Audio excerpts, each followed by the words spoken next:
juga nangis gitu. Akhirnya nelpon teman di Kalimantan, dia donasi 1 juta. Jadi telepon teman-teman terdekat kasih sumbangan 1.500.000. Akhirnya aku share di Twitter, banyak nih yang mau donasi, kasih bantuan gampang. Lulu Mustakfiroh menjadi sosok yang dikagumi setelah thread yang dibuatnya di media sosial Twitter viral. Wanita asal Pati yang kesehariannya menjadi ibu rumah tangga sekaligus berjualan kecap khas Pati dipuji atas kebaikannya menolong seorang pria bernama Chris yang ditemuinya di sebuah kebun yang sebelumnya dijadikan sebagai tempat pembuangan sampah di Jalan Jenengan Raya, Maguwoharjo, Depok, Sleman. Pria tersebut tidak sendiri. Ia bersama 5 ekor kucing yang dirawatnya tinggal dengan kondisi yang memprihatinkan.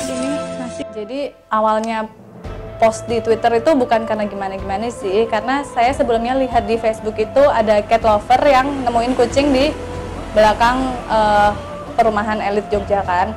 Nah, ternyata ini kucing yang biasa saya kasih makan, saya pengen nge-share bahwa yang ada yang tinggal sama kucing gitu loh, dia bukan kucing yang nggak ada temennya atau nggak ada indukannya, karena dia tetap ada yang kasih makan. Sebenarnya cuma itu tujuannya. Sama pengen ngajak teman-teman yang lainnya kalau ada yang lewat, bolehlah ninggal makanan di situ gitu. Karena sebenarnya ini ada orang nih di sini, mungkin nggak kelihatan tapi butuh. Terus juga ngajak orang lain juga bahwa orang dengan gangguan jiwa tuh mudah didekati. Tapi ternyata Mas Chris ini bukan orang dengan gangguan jiwa yang selama ini kita pikirkan.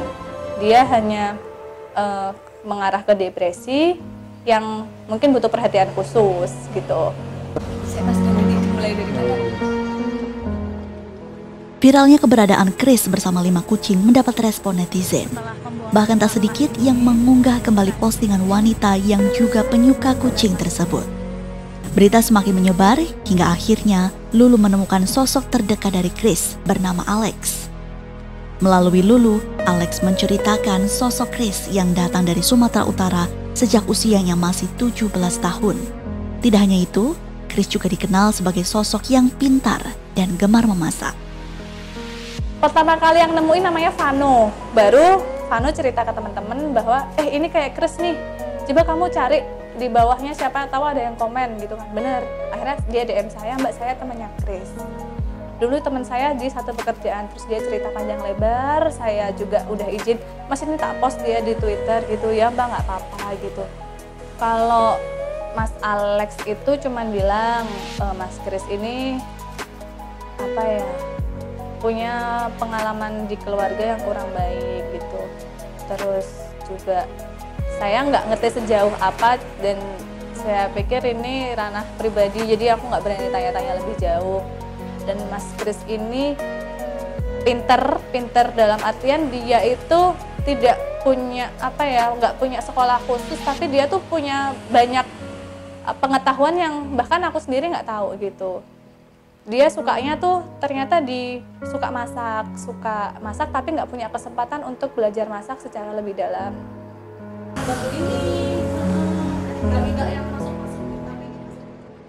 Banyak netizen yang berkomentar dengan memberi tautan cuitannya ke akun Pemda Sleman atau instansi terkait yang dapat menangani ODGJ atau orang terlantar. Usaha tersebut membuahkan hasil. Pemda Sleman merespon dan langsung melakukan penelusuran ke lokasi di mana Chris masih menetap. Akhirnya si Pemkap ini merasa perlu menangani ini. Dan dari Pemkap sendiri itu langsung meneruskan ke Dinsos, ke Satpol PP, juga dari Polsek Depok Timur untuk menangani masalah ini. Nah, makanya pertama mereka survei itu di hari Sabtu. Survei di hari Sabtu sih masih beberapa orang, kayaknya cuma 1-2 orang survei, Mas Chrisnya masih ada. Lalu ingin menindaklanjuti surveinya itu di hari Minggu, jadi mungkin sekalian mengevakuasi untuk dibawa ke dinas sosial ya. Tapi ternyata Mas Chrisnya malah nggak ada, dan juga mungkin karena rame juga sering dikunjungi oleh banyak orang, Mas Chrisnya memutuskan untuk pindah dari situ. Tapi untungnya masih di sekitaran situ, jadi sorenya masih bisa ketemu gitu ceritanya. Ya, kebaikan hati Lulu dibantu dengan netizen yang turut empati dengan Chris membuahkan hasil. Pada 29 Juni kemarin, Chris tidak lagi memakai pakaian yang lusuh dan tinggal di kebun. Kini Chris dalam kondisi yang jauh lebih baik bersama dengan rekannya Alex. Lulu merasa bersyukur karena kini Chris sudah mendapat banyak penanganan, baik dari rekannya maupun dari pemerintah Kabupaten Sleman yang siap memberikan penanganan. Saat ini Lulu tetap ingin memantau Chris selama proses pemulihan. Bahkan dirinya telah menyiapkan tempat tinggal bagi Chris sembari menunggu ada pekerjaan yang sesuai dengan bidang keahliannya yang dimiliki pria yang akan masuk usia 23 tahun tersebut. Kalau ya kemarin sih solusi dari Dinsos sih akan dirawat, diobati atau gimana karena masih diduga sebagai orang dengan gangguan jiwa. Tapi kalau kami dari teman-teman dan saya pribadi ini memutuskan untuk gimana kalau kami rawat dulu, kami temani dulu, kami ajak bicara dulu. Jadi tapi dari pihak Densosnya juga bilang ya nggak apa-apa gitu. Kalau memang mau dirawat nggak apa-apa, nanti koordinasi saja dengan kami. Yang jelas kami perlu mengetahui perkembangan selanjutnya ini Mas Chris seperti apa, dan nanti mungkin kalau misalnya perlu bantuan dan lain-lain juga nanti bisa saling koordinasi semuanya. Jadi antara pemerintah dengan masyarakat itu ada keterlibatan juga gitu. Itu terus ibuku juga nangis gitu akhirnya. Kisah inspiratif dari Lulu memberikan banyak pelajaran tentang pentingnya peduli dengan sesama, termasuk mulianya bersedekah.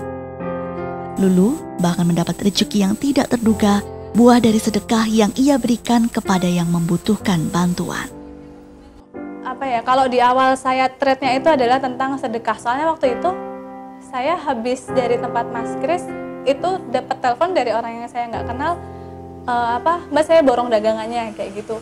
Langsung saya samperin, dan itu benar-benar kejadian. Saya ngelewatin tempatnya Mas Chris, saya bilang makasih ya Mas. Itu yang bikin kayak terharu. Saya udah mulai terharu juga.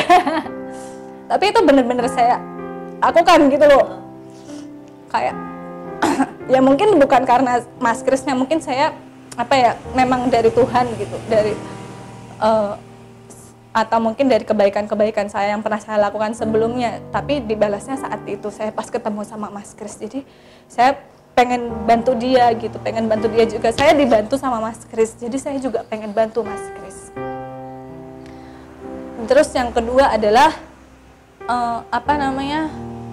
orang-orang jangan menyisihkan orang yang gelandangan atau gimana gitu. Dia tuh kadang nggak butuh uang gitu, dia cuma butuh makan. Dia mungkin nggak ngerti harus kerja apa besok, tapi dia butuh makan hari ini. Nah itu yang harus kita berbagi lah. Walaupun kita juga susah, kondisi kayak gini juga susah, kita tetap harus berbagi karena nanti akan balik sendiri. Terus yang ketiga juga banyak sekali orang yang mau bantu, jadi kita nggak kekurangan orang baik gitu. Aku terharu. Bapak Jerawat tuh kayak banget. Visintia Rina, Yudi, Jogja TV.